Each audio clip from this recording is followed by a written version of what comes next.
Welcome back students. We have covered modern India. Freedom struggle की main line हमने complete कर ली थी और बाद में कुछ एलाइड टॉपिक्स थे in the form of revolutionary events and social religious reformers and certain leaders we have completed. Now let us complete the remaining part of history, that is medieval India. तो medieval India cover करते हैं। Usually as I had told you, Harshavardhana की death के बाद disintegration हुआ है और छोटे छोटे साम्राज्य बेसिकली बन जाएंगे। सामंतवादी प्रथा शुरू हो गई है और इस फ्यूडलिज्म से ही कुछ देखा गया है कि छोटे किंगडम्स का राइज होगा, मतलब रीजनल किंगडम्स का राइज होने लगा है कुछ मेडिवल इंडिया में। ये रीजनल किंगडम्स बेसिकली छोटे छोटे क्षेत्रों में रूल करते हैं और ऐसे हालात नहीं बन पा रहे हैं कि कोई बड़ा साम्राज्य बन सके। इसलिए 700 से लेकर 1200 तक का पीरियड जो है वो छोटे छोटे राज्यों का पीरियड है। बाद में फिर दिल्ली सल्तनत बनने लगती है। तो इस समय रीजनल किंगडम्स का समय हुआ करता है। इनके दो इम्पॉर्टेंट फीचर्स होते हैं। एक तो ये अपने क्षेत्रवाद को बढ़ावा देते हैं। पहली बार हम देखते हैं भारत में रीजनल कल्चर डेवलप होने लगता है। मैंने आपको बताया था कि मंदिर बनने लगे हैं, गुजरात में बनने लगे हैं, उड़ीसा में बनने लगे हैं, खजुराहो में बनने लगे हैं। ये बेसिकली रीजनल कल्चर का एम्फेसिस था। तो एक तो कल्चरल डेवलपमेंट होने लगता है जिसमें बहुत सारे टेम्पल्स वगैरह बने हैं, लैंग्वेजेस डेवलप होने लगी हैं। दूसरी तरफ आपस में ये लोग एक दूसरे से लड़ाइयाँ भी करते हैं। इनके बीच में लड़ाइयाँ भी होती हैं। बेसिकली छोटे छोटे किंगडम्स हैं और रिसोर्सेज की लड़ाई तो हमेशा ही रहती है। तो इनमें आपस में साम्राज्य बढ़ाने के लिए, साम्राज्य बचाने के लिए आपस में लड़ाइयाँ रहती हैं। तो ये आपस में पॉलिटिकली पॉइंट ऑफ व्यू से जाएं तो ये आपस में लड़ाइयाँ भी करते रहते हैं। तो ये कुछ फीचर हो जाता है कि एक तो रीजनल किंगडम्स में लड़ाइयाँ हो रही हैं, बैटल्स हो रही हैं। दूसरी तरफ हम देखते हैं कि मराठी है, उड़िया है, जितनी कन्नड़ है, ये लैंग्वेजेस हैं, हिंदी है, ये सब डेवलप होनी शुरू इस समय हो जाती हैं क्योंकि ये क्षेत्रीय राजा अपने रीजनल कल्चर को डेवलपमेंट करने लगते हैं। ऐसी स्थिति में डेवलपमेंट होता है छोटे छोटे राज्यों का और इन्हीं में जो आपस में लड़ाइयाँ हैं उनमें से एक बड़ी लड़ाई को कह देते हैं 3 पार्टी स्ट्रगल। तो यहाँ से एक्चुअली मेडिवल इंडिया शुरू होता है। त्रिकोणीय संघर्ष, fought among 3 kingdoms, Gurjara Pratihara,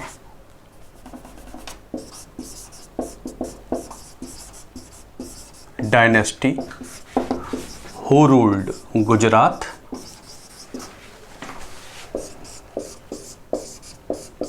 the Pal dynasty who ruled Bengal,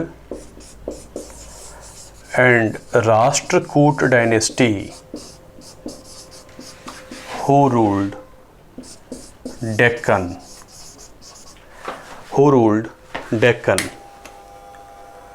एक डायनेस्टी है राष्ट्रकूट। कुछ इस तरीके से देखा गया है इस समय कि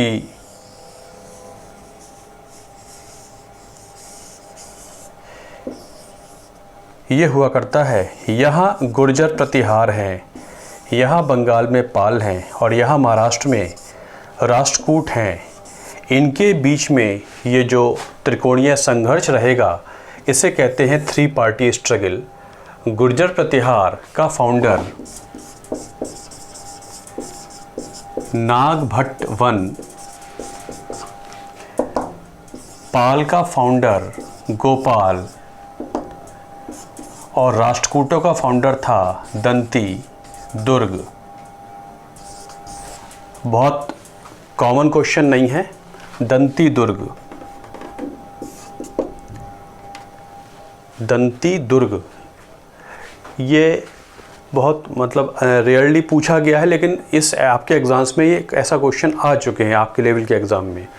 तो गुर्जर प्रतिहार का फाउंडर था नागभट्ट वन, पाल डायनेस्टी का फाउंडर था गोपाल, राष्ट्रकूटों का फाउंडर था दंती दुर्ग। राष्ट्रकूट ऑफ मान्यखेत, इनकी कैपिटल का नाम मान्यखेत था जिसे आज मालखेड़ कहते हैं महाराष्ट्र में। इनकी पहली कैपिटल थी एलोरा।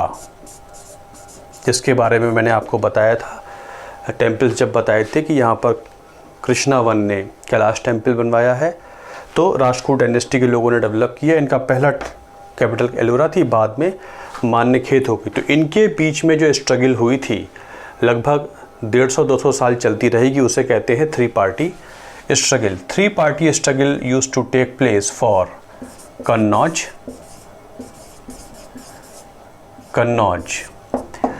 कन्नौज के लिए हुआ करती थी। As I had told you, Kannauj had become a very very important centre in the time of Harshavardhana. मतलब पूरे नॉर्थ इंडिया का सबसे इम्पॉर्टेंट सेंटर इस समय कन्नौज हो गया था। और ये सारे जो राजा हैं, ये डायनेस्टी हैं, ये सोचते हैं कि जिसके पास कन्नौज के संसाधन होंगे वही उत्तर भारत को रूल करेगा। कन्नौज गंगा नदी के बैंक पर है और यहाँ से उत्तर पथ भी जाता है। The greatest longest trade route in North India, Uttar Path, GT road modern version उसका हो जाता है। अशोक ने उत्तर पथ बनवाया था पाटलिपुत्र से लेकर यहाँ तक तक्षशिला तक। तो ये व्यापार का बहुत बड़ा केंद्र है, जीटी रोड या उसके गंगा के साइड में चलता है। तो Kannauj became very very important economic centre of India, north India. And Harshvardhan की कैपिटल बना तो और इम्पॉर्टेंट होने लगा। तो ये तीनों ये सोचते थे जिसके पास कन्नौज के संसाधन या रिसोर्सेज होंगे वही नॉर्थ को कैप्चर कर पाएगा।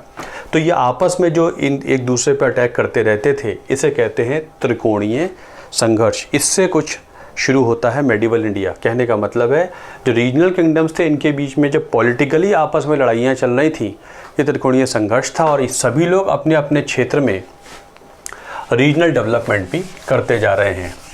ये डेवलपमेंट चल रहा है यहाँ पर। उधर एक एंगल हो गया। दूसरा एंगल ये होता है, दूसरा एंगल ये है कि 712 एडी में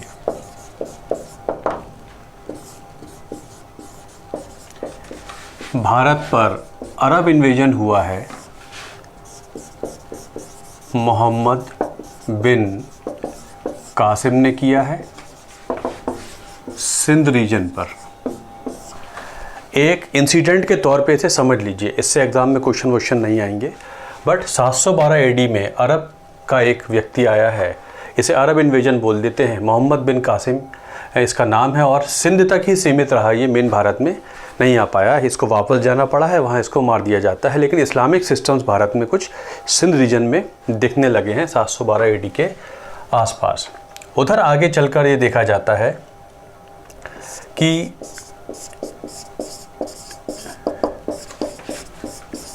इस्लामिक वर्ल्ड में एक सुल्तान हुआ महमूद, अफ़गानिस्तान का शासक है, गज़नी उसकी कैपिटल है, महमूद गज़नी। ये इस्लामिक वर्ल्ड का एक बड़ा सुल्तान है और ये अफ़गानिस्तान में शासन कर रहा है।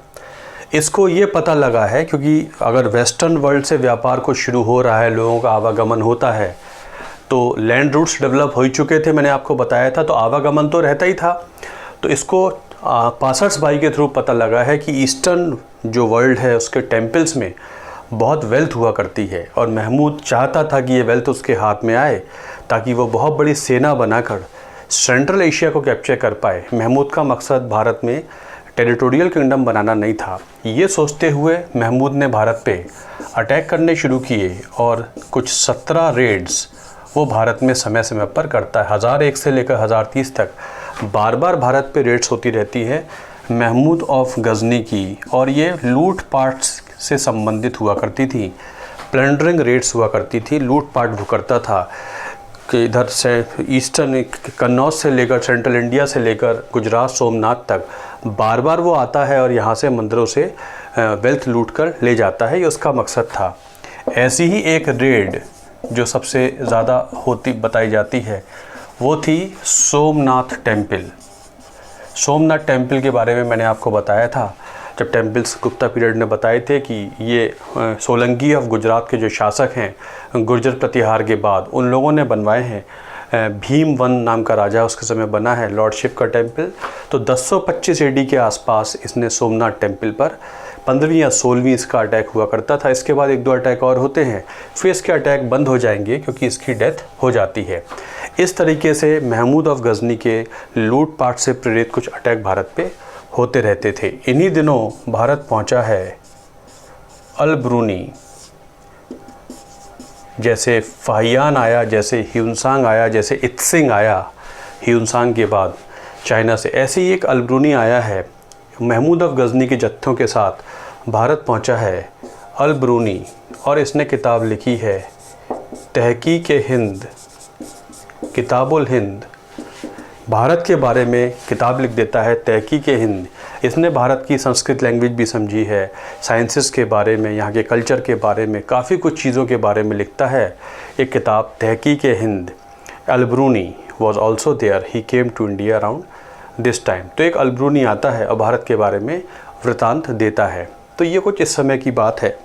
उधर महमूद की डेथ हो जाएगी और महमूद की डेथ के बाद अफ़गानिस्तान में गजनी में उसके सक्सेसर्स आएंगे, वो राजा बन जाएंगे,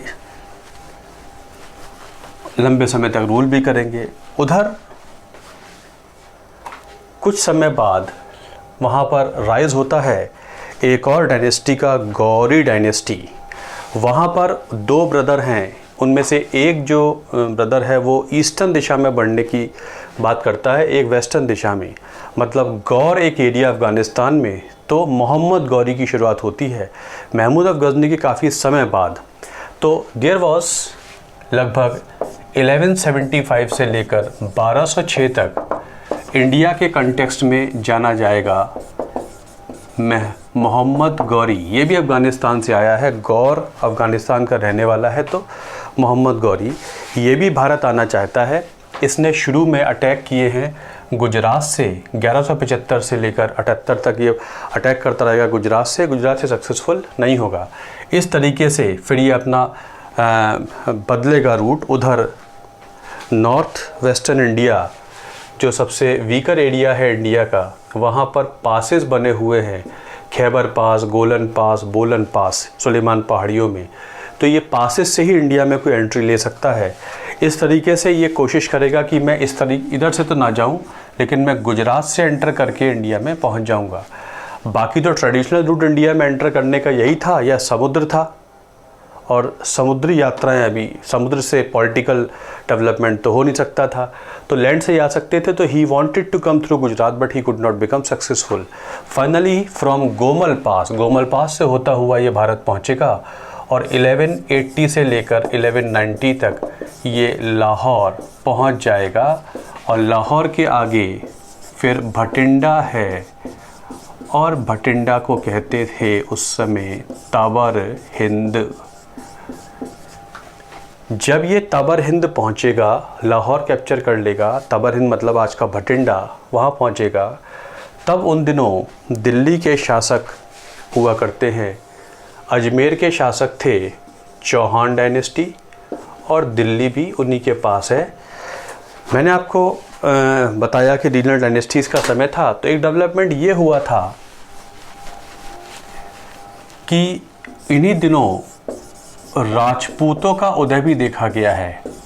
9th सेंचुरी से 11th सेंचुरी हम देखते हैं नॉर्थ इंडिया के कंटेक्स्ट में बहुत सारी राजपूत डायनेस्टीज आ जाएंगी, जैसे तोमर्स ऑफ दिल्ली। कई बार ये ऐसा क्वेश्चन भी आ जाता है, Tomars of Delhi, Chauhan of Ajmer,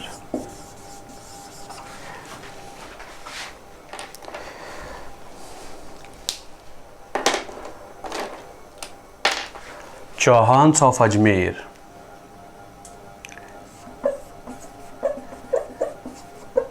Parmar of Malwa,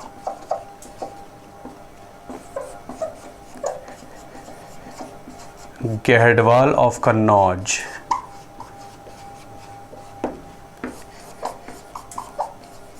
Chandel of Khajuraho,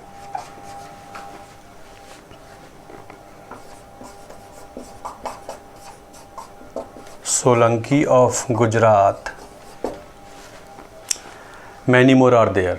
राजपूतों का उदय हुआ है। नॉर्थ इंडिया के कंटेक्स्ट में ये सब राजपूत डायनेस्टी होती हैं। Delhi was founded as Dhillika by Anangpal Tomar. Tomar dynasty का एक राजा है Anangpal Tomar. He had founded the city of Dhillika. Dhillika नाम का शहर बनाया है अनंगपाल तोमर ने। Ajmer was founded by Ajayraj. Prithviraj Chauhan से काफ़ी पहले इस चौहान डायनेस्टी में एक राजा हुआ है अजयराज। उसने अजय मेरू नाम का शहर बनाया जो इनकी कैपिटल थी। चौहान्स चाहमान भी बोल देते हैं ऑफ अजमेर। परमार्स ऑफ मालवा, इन्हीं में एक राजा होंगे राजा भोज। परमारों में एक राजा होंगे राजा भोज, जिन्होंने भोजपुरा साउथ भोपाल में एक शहर बनाया था Bhojpura. And he gave a lot of contribution to literature Raja Bhoj. Parmar of Malwa. Gahadwal of Kannauj, जैसे जयचंद्र ऑफ कन्नौज है। चंडेल ऑफ खजुराहो, टेम्पल्स बनाते हैं। सोलंकी ऑफ गुजरात, बहुत सारे टेम्पल्स बने हैं, सोमनाथ वगैरह, माउंट आबू वगैरह। इस तरीके से बहुत सारी राजपूत डायनेस्टी हैं। कुछ डेवलपमेंट ये हुआ है कि तोमरों से ले चुके हैं दिल्ली चौहान्स ऑफ अजमेर। और इन दिनों जब मोहम्मद गौरी का भारत में आगमन होता है तब दिल्ली कंट्रोल में है पृथ्वीराज चौहान के, पृथ्वीराज थर्ड। जब ऐसा होता है तो अपने किंगडम को बचाने के लिए होती है first battle of Tarain. Haryana के तरावड़ी में, करनाल कुरुक्षेत्र के पास तरावड़ी कहीं हरियाणा में है, वहाँ पर होती है first battle of Tarain. Prithviraj Chauhan का पॉपुलर नेम तो पृथ्वीराज चौहान है। हिस्ट्री की किताब में आपको लिखा मिलेगा पृथ्वीराज तृतीय। इनसे पहले 2 पृथ्वीराज और हुए हैं। तो पृथ्वीराज थर्ड मोहम्मद गौरी के बीच में हुई थी तरावड़ी का पहला युद्ध, जिसमें मोहम्मद गौरी वॉज डिफीटेड। मोहम्मद गौरी की डिफीट हो जाती है। Muhammad Ghori was defeated, rather almost killed. उसकी लगभग मर ही गया था, लेकिन समहाउ बैटलफील्ड से उसके सैनिक उसको निकाल ले जाते हैं और वो बच जाता है। Prithviraj Chauhan could win the first battle of Tarain, लेकिन वो बच गया है। इंजर्ड तो हो गया था लेकिन बच गया है।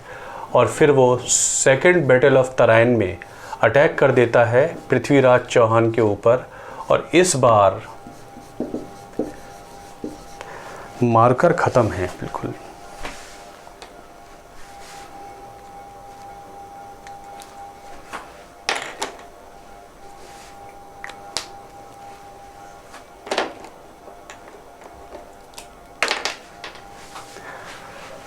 पृथ्वीराज थर्ड और मोहम्मद गौरी के बीच में हुई है सेकंड बैटल ऑफ तराइन, और इसमें फिर Prithviraj Chauhan was defeated in the second battle of Tarain. Mohammad Ghori की जो मिलिट्री स्ट्रेटजी है वो पृथ्वीराज चौहान से बेहतर थी, इसलिए हार गए Prithviraj Chauhan in the second battle of Tarain. This way Mohammad Ghori could capture Delhi और अजमेर। उसका मकसद टेरिटोरियल किंगडम बढ़ाना था, उसका मकसद लूटपाट भर नहीं था, किंगडम बढ़ाना था। उसने दिल्ली लाहौर तक तो वो आई गया था, तबर हिंद तक। उसके बाद वो दिल्ली अजमेर भी कैप्चर कर लेता है। कुछ समय बाद पृथ्वीराज चौहान वॉज किल्ड, उनको मार दिया जाता है। मोहम्मद गौरी ने नॉर्थ वेस्ट इंडिया का कुछ हिस्सा अपने कंट्रोल में कर लिया है, और यहाँ पर फिर वो इस किंगडम की देख रेख के लिए अपना गवर्नर नियुक्त कर देगा, जिस गवर्नर का नाम था कुतुबुद्दीन ऐबक। इस गवर्नर का नाम है कुतुबुद्दीन ऐबक। ऐबक इसका गवर्नर है। मोहम्मद गौरी तो अफ़गानिस्तान से ही रूल करेगा, बट एक किंगडम उसने बना लिया है जो अफ़गानिस्तान से लेकर नॉर्थ वेस्ट इंडिया से लेकर दिल्ली तक तो आ ही गया है। ऐबक यहाँ पर गवर्नर बन के काम कर रहा है, और ऐबक फिर बताएगा कि दिल्ली से आगे बढ़ते हैं तो फिर एक किंगडम पड़ता है गहडवाल राजपूतों का, और गहडवाल राजपूत जयचंद्र का शासन कन्नौज से बनारस तक है। इसलिए हमको आगे बढ़ने के लिए जयचंद्र को हराना पड़ेगा। तो होती है बैटल ऑफ चंदावर। ये बैटल बहुत पहले आपके PSU एग्ज़ाम्स में आ जाया करती थी। बैटल ऑफ चंदावर यूपी में एटा इटावा के पास होती है। Battle of Chandawar between Mohammad Ghori और जयचंद्र ऑफ कन्नौज, जिसने पृथ्वीराज चौहान का साथ नहीं दिया है जब मोहम्मद गौरी से अटैक हो रहे हैं। तो कन्नौज का राजा जयचंद्र है and he was defeated in the battle of Chandawar. Mohammad Ghori himself came. This battle took place and now they could capture area up to Banaras. Banaras से लेकर उधर एक समझ लीजिए नॉर्थ इंडिया का एक बड़ा सा भाग, ये पूरा का पूरा मोहम्मद गौरी के कंट्रोल में आ जाएगा, जिसको देख रेख करता है कुतुबुद्दीन ऐबक। उधर 1206 में मोहम्मद गौरी की डेथ हो जाएगी। 1206 में इसकी डेथ हो जाएगी मोहम्मद गौरी की। इसकी डेथ के बाद फिर अब उसके वंशज वहाँ अफ़गानिस्तान में रूल कर रहे हैं, लेकिन गवर्नर उसका कुतुबुद्दीन ऐबक है। ये क्या करेगा, ये जो इंडियन एम्पायर है उसको अलग कर देगा गौरियन एम्पायर से। मतलब ये मोहम्मद गौरी के सक्सेसर्स को एक्सेप्ट नहीं करेगा और जो इंडियन पार्ट है उस पर इंडिपेंडेंट शासक बन के काम करने लगेगा। इस तरीके से मोहम्मद गौरी की डेथ के बाद जो इंडिया वाला हिस्सा है मोहम्मद गौरी की एम्पायर का, उसको चलाना शुरू कर देगा Qutubuddin Aibak. This way there started Delhi Sultanat. ये एग्ज़ाम पॉइंट ऑफ व्यू से ज़्यादा इम्पॉर्टेंट पीरियड है। दिल्ली सल्तनत मेडिवल इंडिया का पहला बड़ा टॉपिक कह सकते हैं आप। बाकी तो छोटे छोटे किंगडम हैं और वो रीजनल लेवल की हिस्ट्री बन के रह जाती है। नेशनल हिस्ट्री बनने के लिए अब दिल्ली सल्तनत बनती है और दिल्ली सल्तनत पे शासक होता है। जैसे मगध में बहुत सारे शासक हैं रूल करने वाले थे, ऐसे ही दिल्ली पर भी रूल करने वाले बहुत सारे थे। उन्हीं में सबसे पहले शासक कहलाए स्लेव डायनेस्टी। स्लेव डायनेस्टी 1206 से 1290। पहले वाली डायनेस्टी का नाम गुलाम वंश मेमलुक सुल्तान इसलिए है, इस डायनेस्टी के 3 बड़े शासक राजा बनने से पहले गुलाम हुआ करते थे, स्लेव होते थे। ऐबक गुलाम था मोहम्मद गौरी का, इल्तुतमिश भी गुलाम था, बलवन भी स्लेव था, इसलिए नाम हिस्टोरियंस ने रख दिया स्लेव डायनेस्टी। ऐबक ने फाउंडेशन डाल दी है दिल्ली सल्तनत की, एक इनफॉर्मल बिगनिंग कर देता है कुतुबुद्दीन ऐबक। लेकिन ये बहुत लंबे समय तक रूल नहीं कर पाएगा। आपको डेट्स याद करने की ज़रूरत नहीं है, थोड़ा सा सीक्वेंस याद रखिएगा बस। ये रूल करेगा और एडमिनिस्ट्रेटिव सिस्टम बनाने की कोशिश करेगा।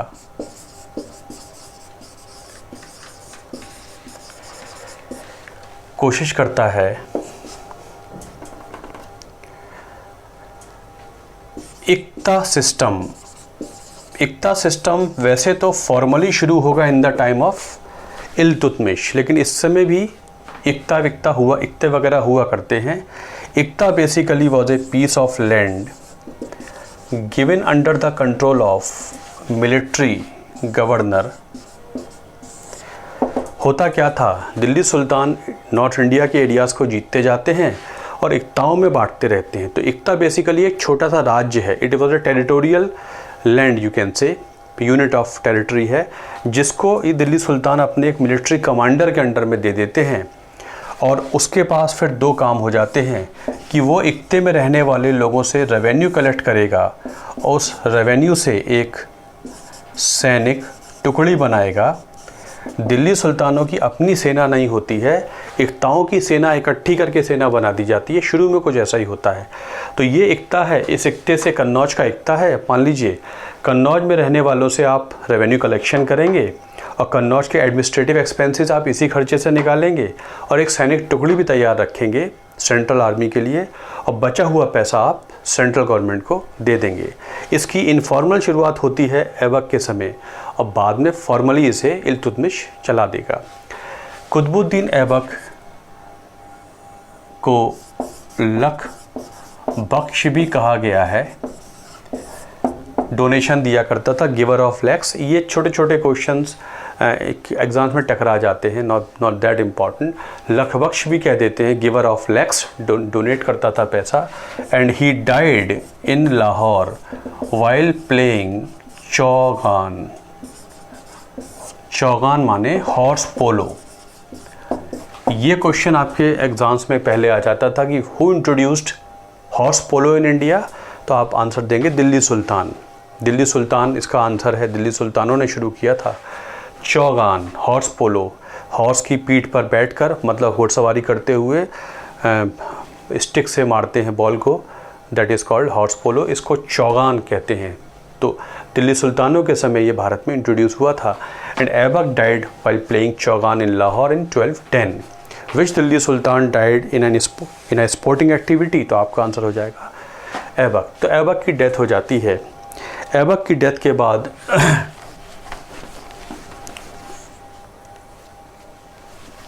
एक आध साल का गैप रहता है और उसके बाद फिर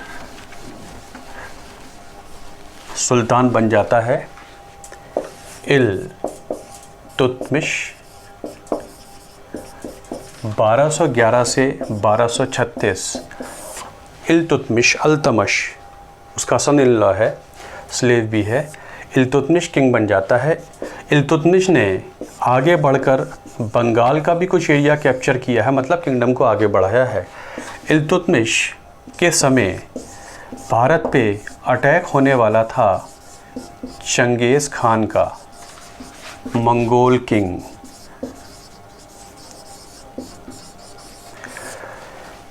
चंगेज़ खान किस इंडियन राजा के समय India was about to be captured by Mongol, तो आपका आंसर हो जाएगा इस समय ये बहुत डेंजरस राजा हुआ करता था and ruled over a very large area right from Mongolia, China and Mediterranean Sea, West Asia तक इसका कंट्रोल हुआ करता है चंगेज़ खान। तो he was about to enter India, date याद करने की नीड नहीं है। इल्तुतमिश के समय ये भारत को अपने कब्जे में लेने वाला था, but this could not take place, हो नहीं पाया।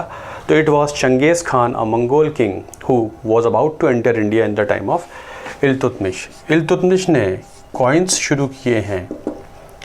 सिल्वर का सिक्का वो टंका शुरू कर देता है और कॉपर के सिक्के कहलाते थे जीतल। इल्तुतमिश ने फिर बीच में आपने देखा होगा गुप्ताओं के बाद कॉइन्स कम हो गए हैं, लेकिन बाद में व्यापार रिज्यूम हुआ है और फिर सोना चांदी की बहार है और फिर सिक्के शुरू हो जाते हैं। तो सिल्वर का सिक्का टंका कुछ इस समय शुरू हो जाता है। छोटे छोटे कॉइन्स जो छोटे डिनोमिनेशन के कॉइन्स हैं, कॉमन ट्रांजैक्शन के लिए उन्हें जीतल कहते हैं। एक सिल्वर में, एक टंके में 48 से 50 जीतल आ जाते हैं। तो इसने सिल्वर और कॉपर के कॉइन्स शुरू किए हैं। ये एक गुलाम था, तो इसने एक गुलामों का ग्रुप शुरू किया था, चहलगनी, ग्रुप ऑफ 40 टर्किश नोबल्स। ये तुर्क हुआ करते थे, ये दिल्ली सुल्तान तुर्क हुआ करते थे शुरू वाले। तो चहलगनी माने चालीसा, चहलगनी। तो what was Chahalgani in medieval India, आप बोलेंगे it was group of 40 Persian nobles, Turkish nobles, और मुग़ल नोबल्स आप बोलेंगे 40 टर्किश नोबल्स। तो ये गुलाम था, तो अपने और गुलाम साथियों को एक दर्जा देने के लिए, ओहदा देने के लिए he formed a group called advisory group कह सकते हैं, ताकि वो मेरे खिलाफ रिवोल्ट ना करें, बगावत ना करें, कॉन्स्पिरेसी ना रचे, स्कीमिंग ना हो। इसलिए इसने एक चहलगनी ग्रुप बनाया है। इनके सलाह पे काम भी करता है। तो चहलगनी, तुर्क ए चहलगनी, और Chahalgani was a group of 40 Turkish nobles. तो इल्तुतमिश काम कर रहा है। उधर बंगाल से लेकर लाहौर तक दिल्ली सल्तनत फैल भी गई है और कुछ रिफॉर्म्स वगैरह भी होने लगे हैं। छोटे छोटे एरियाज ये भी कैप्चर करने लगेगा। लेकिन अपनी डेथ से पहले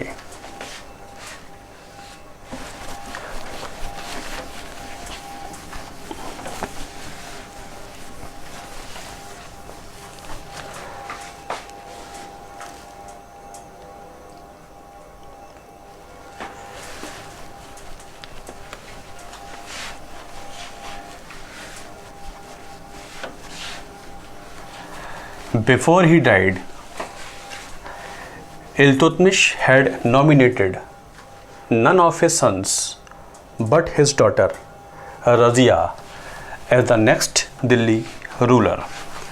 Iltutmish, when he used to leave the Sultanate for invasions outside the kingdom, तो Razia used to look after the kingdom. तो उसको ये पूरा पता था कि मेरे बाद अगर सल्तनत कोई चला पाएगा तो मेरी डॉटर। तो उसने रज़िया को नॉमिनेट किया है, अपने किसी बेटे को सल्तनत के किंग के तौर पे नॉमिनेट नहीं करता है। तो इल्तुतमिश की डेथ हो जाती है and Razia was to become the king of Delhi, ruler of Delhi Sultanat. But Razia को सत्ता नहीं लेने देते हैं चहलगनी नोबल्स। चहलगनी नोबल्स एक बड़ा पावरफुल ग्रुप है और वो किसी महिला को कंट्रोल नहीं करने देगा, और वो भी इस्लामिक वर्ल्ड में, वो भी मेडिवल एज में ऐसा संभव नहीं था, even though Razia was capable. तो रज़िया को वो नहीं सत्ता लेने देते हैं। बट फाइनली समहाउ रज़िया को कैप्टिविटी में भी रख दिया जाता है, but somehow she came out, appeared before the people of Delhi and talked to them, उनसे बात भी हुई, और she narrated कि I was to become the ruler of Delhi Sultanate as I was nominated by my father. Problem is this that my nobles do not accept me because I am a woman. अगर दिल्ली की जनता को भी problem है कि एक महिला शासक ना हो, तो let my brother rule Delhi सल्तनत, और if you have faith in me then I can fight back, I can have my empire back. Delhi के लोग उसको सपोर्ट करते हैं, उन्हें उसके महिला शासक में प्रॉब्लम नहीं थी। तो कहा जाता है Shiva had which ruler of Delhi obtained the you can say mandate of people before becoming ruler, it was only Razia. Delhi की जनता से जब मिल गया उसे कि yes you can go ahead, then she fought back and then she somehow after certain months she could become the next ruler of Delhi सल्तनत। फिर रज़िया ने कुछ 3.5 साल तक रूल किया है। तो रज़िया को शुरू में चहलगनियों ने कॉन्स्पिरेसी करके शासन नहीं करने दिया था।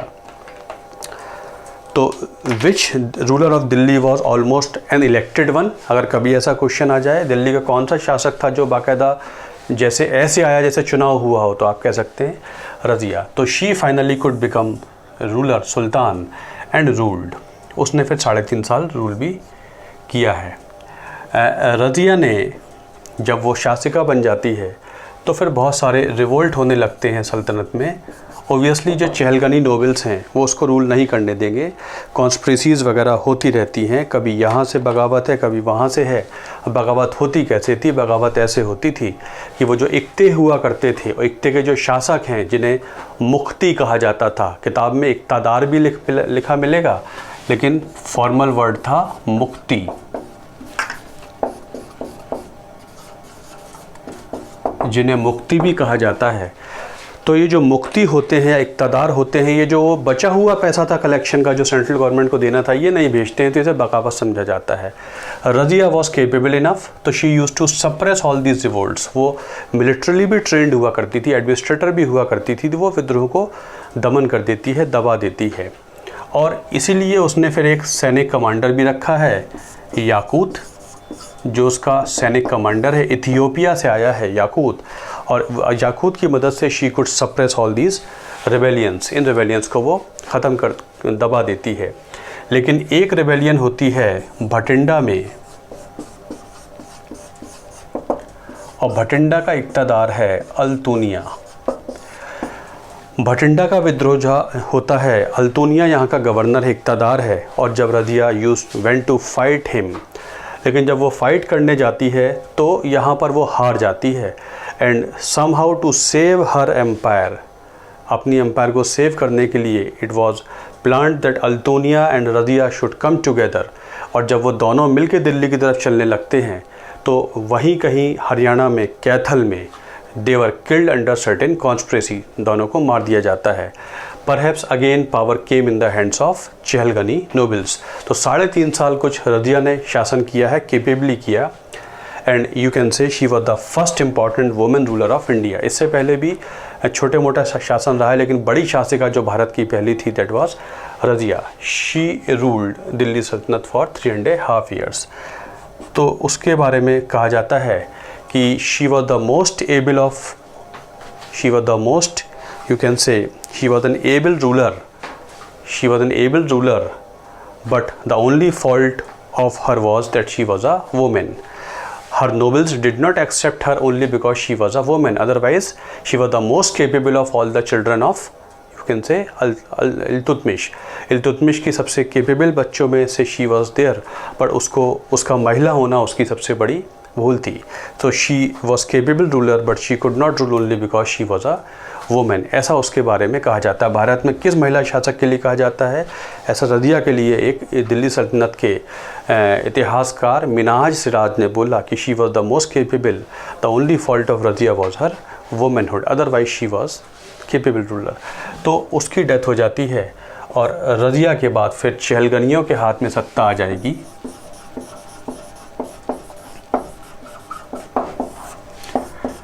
बारह सौ 40 से 1266 तक ये चहलगनी ही काम करेंगे दिल्ली सल्तनत में और किंग मेकर्स बन के काम करेंगे।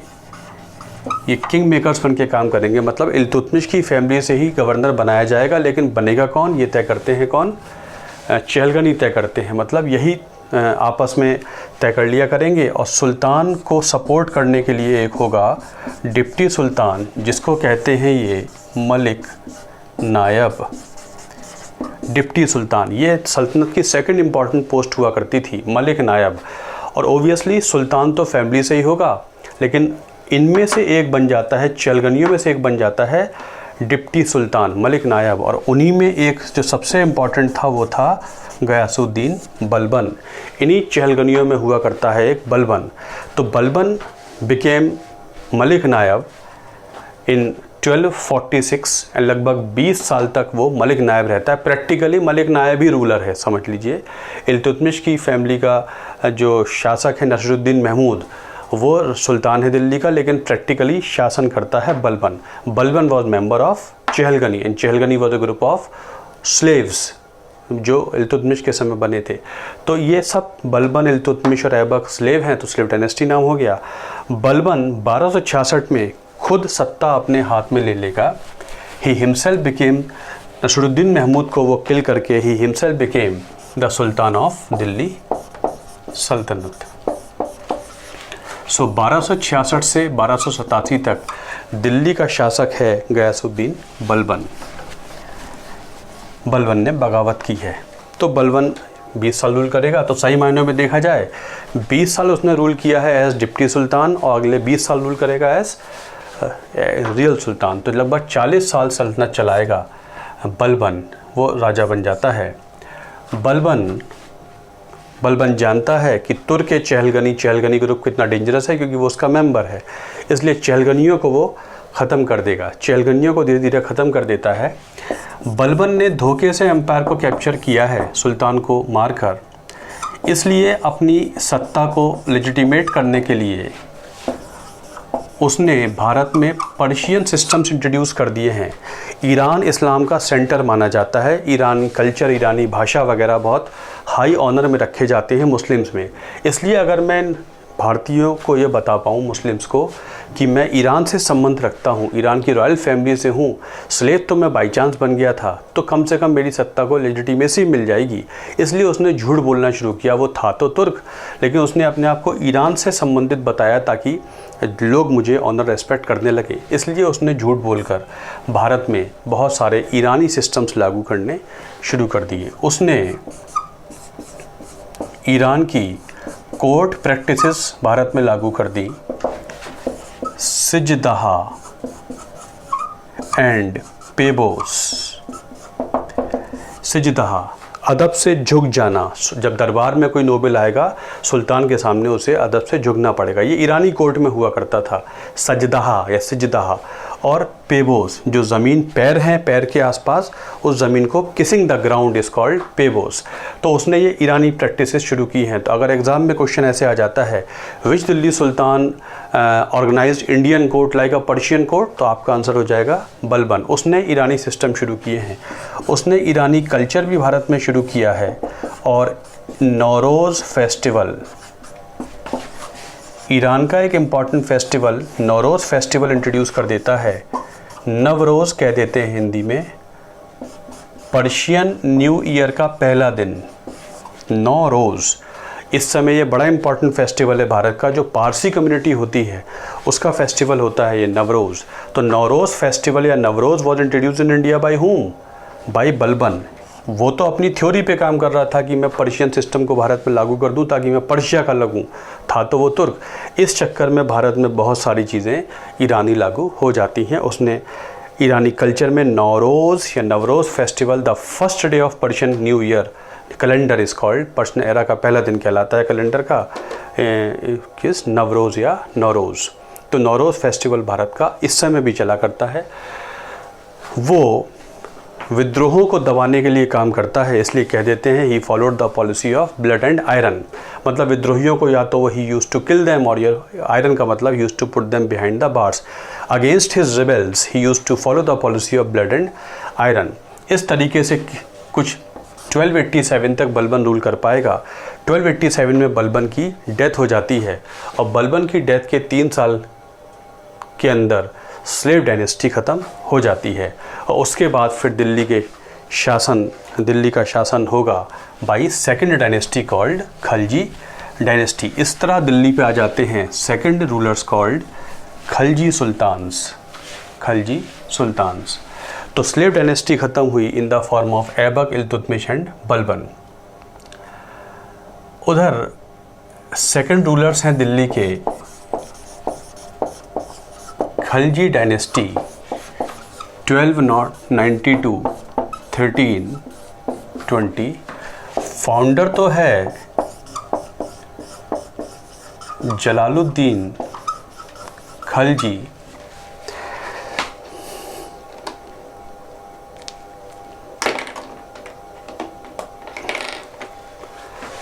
फाउंडर तो है जलालुद्दीन खलजी, पर जल्दी ही इसको किल करेगा Alauddin Khalji. His Neiphiu Alauddin Khalji will become the first big ruler of Delhi Sultanate. He killed his uncle, you can say, Jalaluddin Khalji, the founder of Khalji dynasty, and in 1296 Alauddin Khalji will become the ruler of Delhi Sultanate. Alauddin Khalji ने एक rebellion की है, revolt किया है, और ही himself became the सुल्तान। तो कभी कभी क्वेश्चन आ जाता है कि दिल्ली का कौन सा सुल्तान था जो विद्रोहों के कारण जानना चाहता था। Which Delhi sultan specifically wanted to know the causes of rebellions. बाकायदा अलाउद्दीन खलजी ने एक कमेटी बनाई है और उनसे बोला है कि ये साम्राज्य में विद्रोह होते क्यों हैं, विद्रोहों के कारण पता लगेंगे तो I will take action against them. तो कमेटी ने बताया है कि विद्रोह के बहुत सारे कारण होते हैं।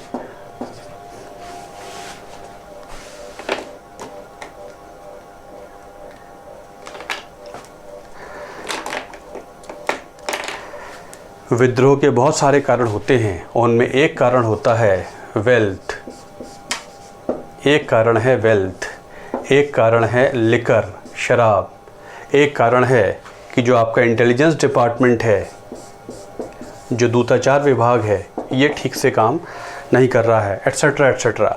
ये सारे कारण हैं सुल्तान। अगर इन कारणों पे आप काम कर लेंगे तो विद्रोह आपकी सल्तनत में ख़त्म हो जाएंगे। अलाउद्दीन खलजी ने फिर अध्यादेश जारी किए हैं, 4 अध्यादेश जारी किए हैं, 4 ऑर्डिनेंसेस जारी कर देता है। कभी कभी क्वेश्चन आया था which Delhi Sultan issued various ordinances, तो आप बोलेंगे अलाउद्दीन खलजी। 4 अध्यादेश जारी किए हैं। वो समझ गया है कि ये जो वेल्थ है ये आती कहाँ से है।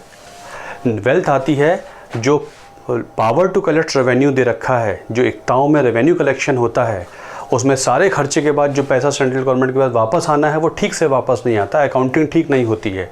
तो मैं समझ चुका हूँ कि ये जो नोबल्स के पास वेल्थ है, जिससे वो बहुत पैसे वाले हैं, बहुत ज़्यादा उनके पास रिसोर्सेज वगैरह हैं, इसी की वजह से विद्रोह होता है। इसलिए उसने इक्ता सिस्टम पर रोक लगा दी है।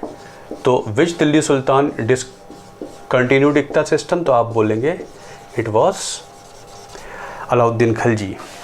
उसने ये बोला है सेंट्रल गवर्नमेंट के एम्प्लॉई रेवेन्यू कलेक्शन करेंगे, अब राज्यों को रेवेन्यू कलेक्शन की पावर नहीं दी जाएगी। उसने इक्ता सिस्टम पर रोक लगा दी है। Basically which sultan considered wealth as the most important cause of rebellion, तो आप आंसर देंगे अलाउद्दीन खलजी।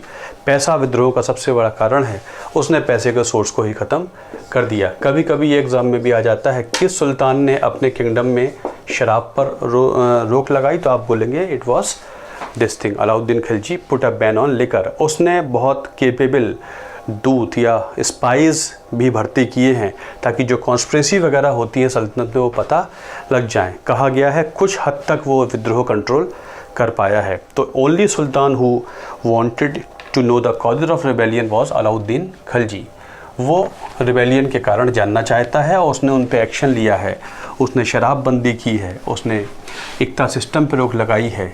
फिर आपसे पूछ लेंगे कि अगर ऐसा है तो which sultan went for centralisation, तो आप बोलेंगे it was Alauddin Khilji who went for centralisation.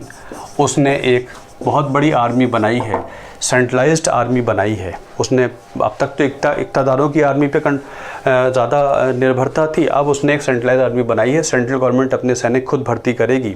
इक्ता system तो उसने भंग कर ही दिया है। उसने एक सेंट्रल आर्मी बनाई है और to be paid in cash.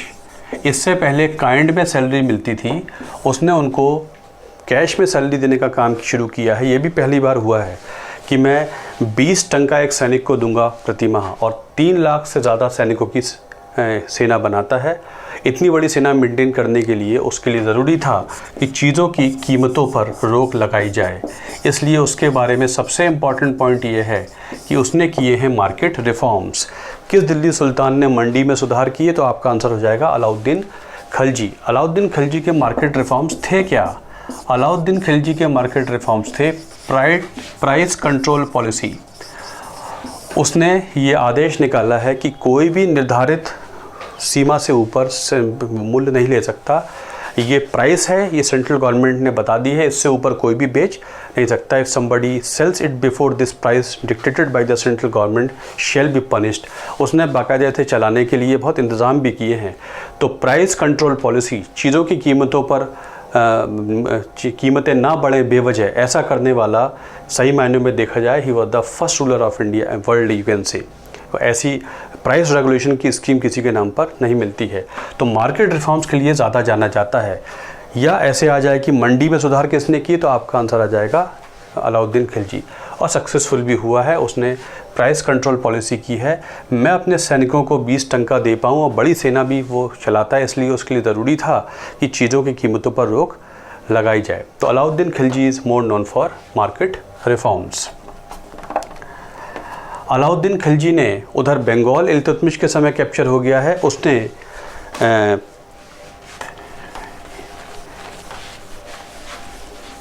Gujarat भी कैप्चर कर लिया है। अब नॉर्थ इंडिया का जो एरिया है वो पूरा का पूरा सल्तनत हो गया है। उधर बंगाल से लेकर लाहौर, अफ़गानिस्तान सेंट्रल बॉर्डर है वो तो है ही इनके पास, इधर गुजरात भी इनके पास आ गया है। तो उसने गुजरात भी कैप्चर कर लिया है। और 1303 में उसने चित्तौड़ पे अभियान किया है। इससे पहले वो रणथंबोर कैप्चर कर चुका है, लेकिन चित्तौड़ अभियान बड़ा फेमस हो गया। 1303 में उसने चित्तौड़ पे कैप्चर किया है, राजा रतन सिंह को हराया है। और जब ऐसा हुआ है, जब इन तुर्कों की सेना ने चित्तौड़, बहुत पावरफुल फोर्ट माना जाता था राजपुताना का, जब तुर्कों की सेना ने उसे कैप्चर कर लिया है, तो वहाँ की महिलाओं ने किया है jauhar, jumping into the fire en. एक ग्रुप में आग में कूद जाना इन तुर्कों के हाथों में पड़ने से बेहतर अपनी चेस्टिटी को, प्योरिटी को सेव कर लेना राजपूत ट्रेडिशन हुआ करता था। And the women used to jump into the fire rather than falling into the hands of these people, it is better to die pure.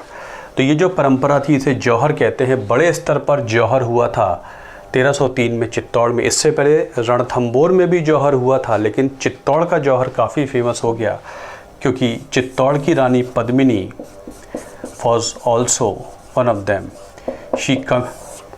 She also performed जौहर। ये एक किताब का सब्जेक्ट मैटर बन गया, Padmavat, written later on by Malik Mohammad Jayasi. आगे चलकर होंगे एक मलिक मोहम्मद जयसी। 1540 के आसपास थे मलिक मोहम्मद जयसी। आगे चल के वो किताब लिखेंगे पद्मावत, एंड पद्मावत का विषय वस्तु है the Chittor campaign of Alauddin Khilji. Padmavat Farsi में नहीं, उर्दू में नहीं, लगभग हिंदी में लिखी गई है। It was written in Hindi, not in Urdu. ना तो उर्दू में है ना ही पर्शियन में है। तो चित्तौड़ अभियान से संबंधित ये चीज़ें आ जाती हैं। तो शी कमिटेड जौहर, चित्तौड़ में जौहर हो जाता है। उधर अलाउद्दीन खिलजी ने नॉर्थ तो कैप्चर कर ही लिया है, वो दक्कन पे भी धावा बोल देगा। दक्कन में जाने वाला वो पहला दिल्ली सुल्तान है, वो दक्कन में भी धावा बोल देगा। और यहाँ पर 4 बड़े किंगडम हैं जो उसके कंट्रोल में आ जाएंगे। ये एक आंध्र प्रदेश का रीजन कहलाता है Warangal, ruled by Kakatiya dynasty. कभी कभी यहाँ से मैचिंग क्वेश्चन आ जाता है। ये कहलाता है Devgiri, ruled by Yadav dynasty.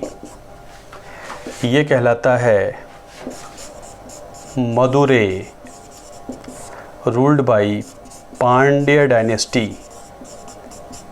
यहीं पर मीनाक्षी टेम्पल है, मदुरै मीनाक्षी टेम्पल, मदुरै में ऐड कर लीजिए, मदुरै मीनाक्षी टेम्पल है। तो ये कंट्रोल में आ गया है, ये कंट्रोल में आ गया है, ये कंट्रोल में आ गया है। ये कहलाता है कर्नाटक का रीजन। यहाँ के शासक हैं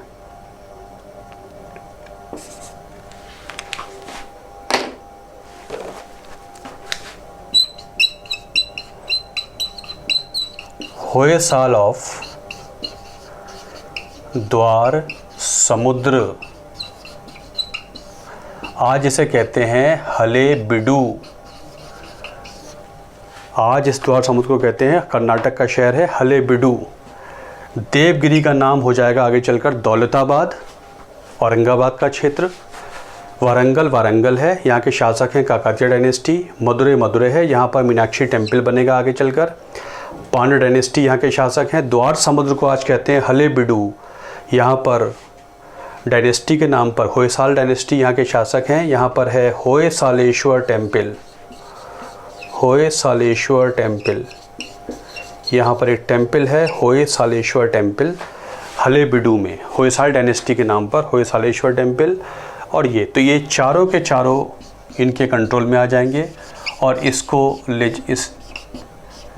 इस अटैक को लीड करने वाला कमांडर था Malik Kafur.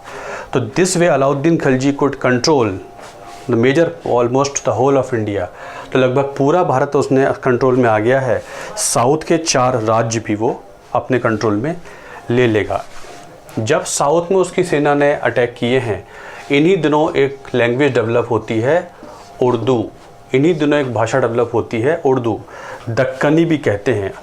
It was developed in the time of Alauddin Khilji in South India. South India में डेवलप होती है एक भाषा called Urdu in the time of Alauddin Khilji.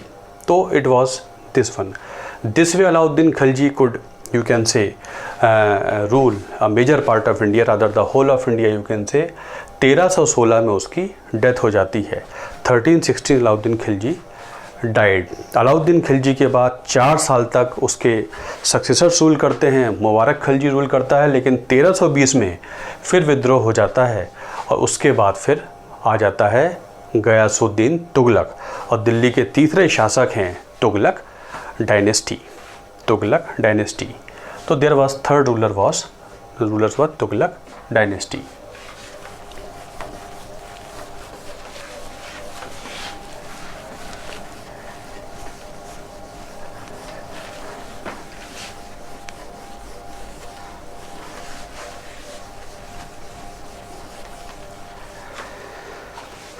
चलिए, मार्कर्स आर नॉट वर्किंग, तो क्लास यहीं टर्मिनेट कर देता हूँ। कुछ मार्कर का इंतज़ाम करता हूँ। तब तक आप लोग इसे रिवाइज़ करिए और जल्दी ही मैं इसे ख़त्म कर दूँगा। कुछ मार्कर पे काम करता हूँ, ठीक। Thank you very much, bye bye.